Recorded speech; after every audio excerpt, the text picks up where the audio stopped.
Okay, so plenty to discuss since the last time you and I saw each other, Banele. Of course, the last time we saw each other, there was talk of hashtag Pitso 2024. He's since departed to, of course, the African Giants, Ahly. Where to now for Sundowns? Look, it's going to be a difficult one. I mean, this reminds me of when Sir Alex Ferguson left Man United. No matter how good whoever took over, it was obviously going to be a difficult task. The players, Mamelodi Sundowns players now, there's a lot of doubt surrounding the teams, the fans, everyone is doubting, will we still dominate without Pitso? So whoever takes over, be it to Petrus Catron, Manqoba Mngqithi, Rhulani Mokwena, whoever takes over, it's going to be a difficult job to continue with what Pitso has done. I mean, they've been top two for the last 5-6 seasons. And won the last 3 league titles as well. Exactly, and then they won the treble last season, so it's definitely going to be difficult. And we also saw with Kaizer Chiefs when Baxter left, it was difficult. I mean, he also was in the top 2 for the 3 seasons he was in charge. When Pirates, Ruud Krol, when they last won those 2 trebles, after that things changed. So continuity is a really difficult thing. I want to ask this question now because World Sundowns now become part of the rest of the league where they're just chopping and changing coaches now every 2 seasons.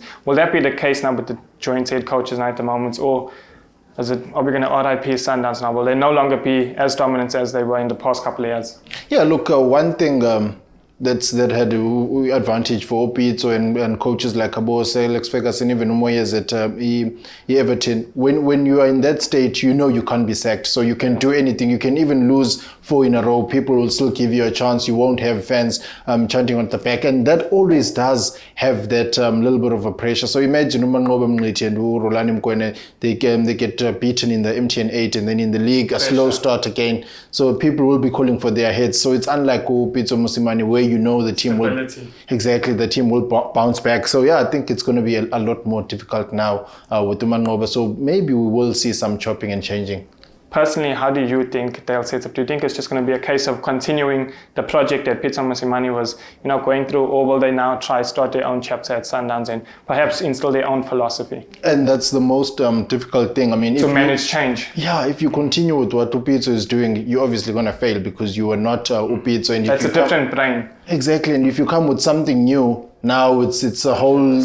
Exactly. So it does put them in a catch-22 situation. Whatever they do will be, in a way, a risk. But yeah, I mean, with all due respect to Manqoba and to Coach Rhulani, whoever would have taken the job for me, I would be saying the same thing, that it's going to be really difficult, and I don't see them finishing the season. And now let's obviously just touch a bit on Pitso Mosimane. Of course, his move to Ahly was well documented. First black coach in South Africa to, make the move to Egypt. So how do you think his tenure will be? It's a lot like the Chip United job, but in a successful way. The amount of times they go through their coaches. So you think it's a good move for him long term?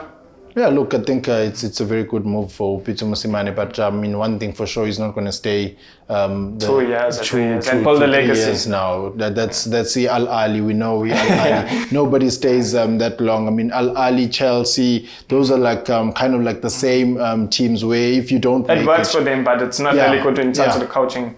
Yeah, so if you're the coach, you're there for a maximum of 2 seasons. And Pitso, if he doesn't win the Champions League, I think the main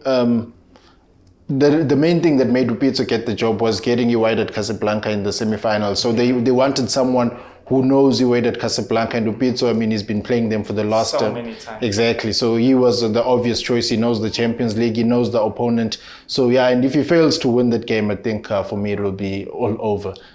All over, or the start of, I think it'll be sacked. Well, possibly. I mean, that's Ahly. That's Ahly. I mean, Ahly, you lose 5-0 in the Champions League, you're out. You lose whatever, so you're out. I think Pitso was brought in for this Champions League specifically, and if he doesn't make it to the final. And I mean, they've been putting trophies of the Champions League. They've been, announcing it in all the videos. It's definitely something that they are targeting. Yeah, not just any Champions League, but this one. Like, it's different to say we hired Mourinho for a Champions League, not knowing which one it is. But yeah, with Pitso, I think they're specific. It's this one. Well, that's what Banele and I think. Obviously, some interesting thoughts. Let us know what you think down below in the comment section. And yeah, until next week, cheers. For more soccer betting tips and previews, get yourself the latest copy of Soccer Betting News for only 10 Rand at your nearest Hollywood Bets branch or news agent.